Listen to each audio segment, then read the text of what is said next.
Welcome to the Shakaama Live Show with your host, Shakaama. This is Lifestyles of the Rich and Famous. Remember that show? One day I was watching the news, and you can tell these newscasters are out of touch with the average lower middle class to lower class American. They were so surprised to find that poor in America pay more in energy per square foot of their house than the much richer Americans. You get that in your mind? When you are a poor person, you pay more for energy per square foot than a rich person. So we're not talking about a rich person doesn't pay $1,000 a month in energy cost for a huge house. We're talking that the poor person pays more per square foot. Can you guess why? The poor pay more because their homes are not weatherized. Now, when I say home, I mean house, apartment, shack, cardboard box down by the river, and a white van down by the river. Right about now, you're saying, well, duh, Shakaama. Of course their house isn't weatherized. Have you ever priced weatherization of a house? And that, my friends, is my point. There shouldn't be an aftermarket for weatherization. Every house, apartment, shack, and cardboard box down by the river should come weatherized already as a part of the structure, as a part of all of the framework and the innards of the house. The problem is that a fool and his money are soon parted. And I keep going back to poor people being fooled into kicking their children out of their house at 18. Now, hear me out. Let's say you had 5 kids. You, your wife, and 5 kids.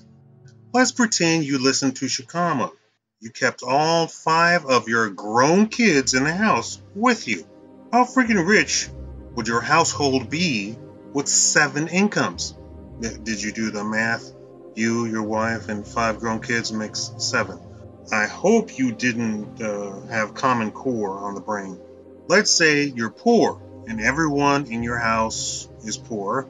Now, let's assume you make a whopping $25,000 a year. Terrible income. However, now everyone is still in the same house. That's almost $200,000 a year. And of course, over the years, you're going to get raises.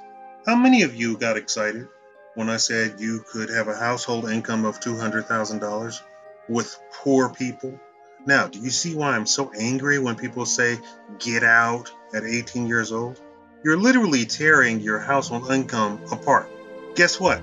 Rich people don't kick out their family members. In fact, their kids get married, move the wife in, have kids, all stay in his house. Think with me for a second here. With $200,000 a year, you could go around buying houses and renting them out. In 10 years, you could have a tiny empire of $1 million in rent coming in. This is a poor person, no education, no credentials, $1 million. Now I want to talk about the weatherization again. What's going on with that? Why are there houses like that? Because they can. Poor people are kicking out their kids, telling them, be a man, live on your own. The dumbest financial thing ever. And so daily, a new young man has to go off and find housing. And you feed them to the sharks. $700 a month for this lovely shack. And you better be happy about it. So these sharks put up sticks, plywood, sheetrock, and call it a house. All they have to do is pass inspection, and they're good to go. So they charge a premium for trash, garbage. And your parent isn't sophisticated and is used to seeing garbage because she lives in garbage.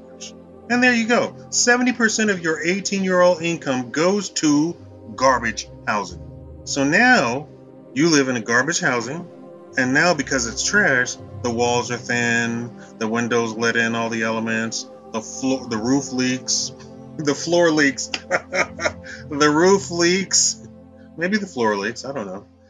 And a good swift kick at the front door, and you're robbed in your own home. But let's keep going. Let's talk about all the other garbage that you buy. You're poor, and people that make stuff know you're poor. So they offer the cheapest food, cheap can openers, cheap pots and pans, cheap microwaves. And of course, all of this stuff is cheap because they use the bare minimum to even make this stuff. What if I told you that 70% of the really cheap food is made out of chemicals made to make building materials, industrial materials, manufacturing materials? It's stuff that's left over from those industries, and they're recycling them into our food to make the most profit off of waste. They make a truck, and they use 90% of the materials. Well, they're not going to just throw away the 10%, right? So they sell that 10% to the food industry, pennies on the dollars per metric ton. So now you're eating plastics and other materials from a Dodge pickup, and Kraft now only uses 10% meat or dairy or whatever, and 90% industrial byproducts. I was just using you as an example, Kraft, don't sue me. This is your poor lifestyle. Now you're saying, but Shakaama, I can't bring home these club girls and do them in my mom's house.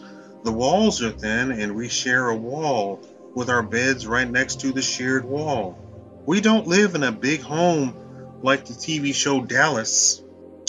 Hashtag if you know what Dallas is, write it, leave a comment, show your age. Oh yeah, okay, I get it. How about you do a little bit of sacrifice and you set up a bank account just to buy a house, cash money. Now, if you're not familiar with buying a house, cash money, it means you can offer 40% to 60% of the market value on the house. So it's a much cheaper cost. Same thing with cars.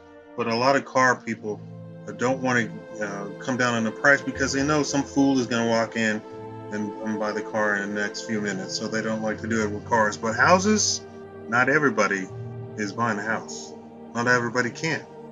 So with a little sacrifice, a lot of sacrifice, you stay at home till you have saved up enough to pay cash money for a house.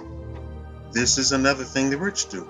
As far as the food is concerned, I would recommend you grow your own. And that's for everyone, rich or poor. Back to that bank account for a house. I want everyone in the household donate into that bank account and make it fair. Everyone puts in the same amount each month. What's funny is the bank will treat you differently. Also, you can tell the bank what it's for, and the bank might work with you. And when you get close, the bank will start sending you messages of possible houses. Be picky with the house. Unless you're going to go for a fixer-upper that you can fix up yourself with your own two hands and tools and all that sort of stuff. But only offer around 30% of the retail cost of the house. Otherwise, get that best house you can afford to pay the taxes on yearly, right? It's not enough for you to buy a fantastic house at a cheap price that you paid cash money for. Can you maintain that house and make sure that you calculate all of the maintenance costs, bills, and everything, right? Can you maintain the house? That means don't sit in a house that then falls apart around you because you can't get up on the roof and fix the roof yourself or whatever. Poor people are their own worst enemies. I'm here as your internet dad to erase all of that craziness that you're told each day in the news, in songs, in movies, etc. Now, what I mean by poor people are their own worst enemy is that they listen to all the stuff that's in the news and the songs and the movies and the advertisements, and they internalize that to be true. No. The old rich demand quality items.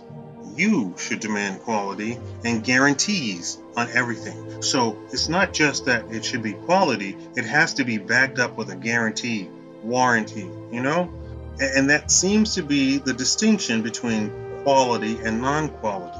Is the company going to stand behind what they're doing? A leaking roof is a non-starter for you. Shoes that fall apart in a month is a no for you. Plastics that poison you if you eat or drink out of it is a no for you. You demand quality. And there you go. There's your lifestyle of the rich. You can do it. I believe in you. I believe in you and me. Thank you for watching. Leave a like. Subscribe if you haven't.